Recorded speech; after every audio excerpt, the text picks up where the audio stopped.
Berikut cara menghilangkan iklan di HP Oppo ya. Nah, jadi ada dua. Yang pertama yaitu iklan notifikasi atau pemberitahuan penawaran produk yang masuk ke notifikasi HP Oppo kalian. Kemudian ada iklan virus, yaitu iklan yang tiba-tiba muncul berupa video dan lainnya ya. Padahal kita nggak membuka apapun, misalnya seperti ini, nggak mengakses apapun ya, tiba-tiba muncul video ya. Nah, itu adalah iklan virus. Nah, jadi yang pertama kita masuk dulu untuk cara menghilangkan iklan notifikasi. Biasanya itu cukup mengganggu ya, karena masuknya setiap hari biasanya banyak sekali. Nah, misalnya dari browser ya, nah internet seperti ini. Nah, kita klik dan tahan, lalu klik info aplikasi. Lalu ini kelola notifikasinya, apabila masih aktif seperti ini, kalian matikan ya, nanti tidak akan bisa lagi mengirimkan notifikasi ya. Nah, jadi seperti itu, tinggal dimatikan aja. Kemudian kalian cari aplikasi lainnya, kalian bisa lihat apabila masuk di sini ya. Nah, kalian lihat dari aplikasi apa. Misalnya dari Google Chrome, kalian tinggal klik dan tahan, lalu pilih info aplikasi, kemudian pilih kelola notifikasi, lalu di sini, nah aktif seperti ini kalian blokir, kalian matikan aja ya.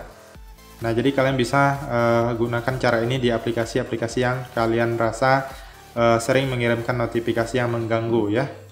Kemudian aplikasi virus itu biasanya datang dari aplikasi yang kalian install di luar Play Store ataupun Oppo Store ya. Nah, jadi aplikasi-aplikasi yang ilegal atau tidak resmi ya, itu biasanya ada virusnya dan risikonya adalah bisa menginstal aplikasi lainnya yang mengirimkan iklan di HP Oppo kita. Nah, jadi untuk mengatasinya kalian masuk ke pengaturan, kemudian kalian pilih di bagian aplikasi, lalu pilih manajemen aplikasi. Nah, jadi di sini kalian silahkan cari aplikasi yang terindikasi virus ya, atau adalah aplikasi virus. Jadi kalian harus menghapus aplikasi tersebut agar tidak bisa mengirimkan iklan lagi ya. Nah, jadi biasanya ciri-ciri aplikasinya dia putih aja di sini, dia nggak ada nama. Kemudian bisa diklik. Nah, bisa diklik, dia akan muncul seperti ini. Nanti ada opsi di sini hapus ataupun uninstall ataupun bongkar ya. Nah, untuk aplikasi sistem dia nggak ada opsi uninstall, hapus, bongkar, nggak ada. Hanya nonaktifkan dan paksa berhenti. Jadi untuk aplikasi sistem, teman-teman jangan dihapus ya. Aplikasi sistem bawaan HP-nya jangan dihapus. Nah, ini misalnya banyak sekali ya. Nah, ini kan nonaktif dan paksa berhenti aja. Ini adalah aplikasi sistem, jangan dihapus atau jangan diganggu ya. Nah, jadi kalian harus cari aplikasinya, aplikasi yang merupakan aplikasi virus ya. Nah, ciri-cirinya yaitu tadi, nggak ada logonya, kemudian nggak ada nama, kemudian dia bisa diklik, biasanya di bagian pertama ya, ataupun di bagian akhir. Kemudian seandainya nggak muncul, nggak ada seperti ini, dia aplikasi virusnya terkadang dia ada logonya juga ya, ada logo, kemudian ada nama. Nah, jadi kalian harus menemukan aplikasinya. Nah, jadi kalau sudah ketemu, nanti kalian klik pada aplikasinya. Saya contohkan misalnya ini ya. Kita anggap ini aplikasi virus. Nah, ini ada opsi uninstall ya. Kalian tinggal klik uninstall lalu klik OK. Jadi kalian hapus atau uninstall aplikasinya. Jadi teman-teman silahkan cari aplikasinya. Kalian bisa gulir ke bawah.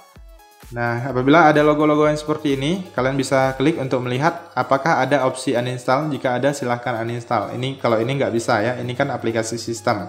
Jadi untuk aplikasi sistem jangan diganggu ya, dibiarkan aja.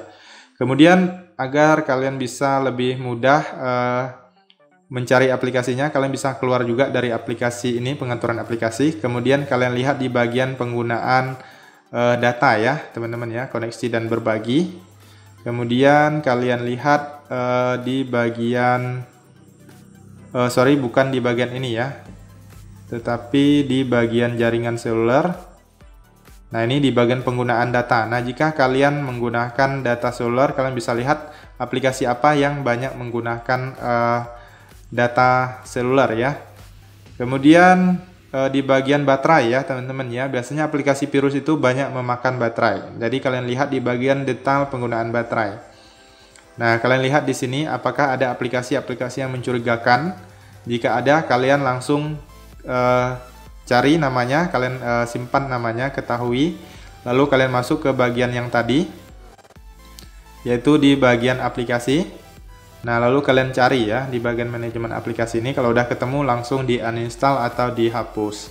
Oke, itu saja ya teman-teman, silahkan kalian cari. Kemudian saran saya yang terakhir untuk tidak menginstal aplikasi-aplikasi yang tidak resmi karena sangat berbahaya.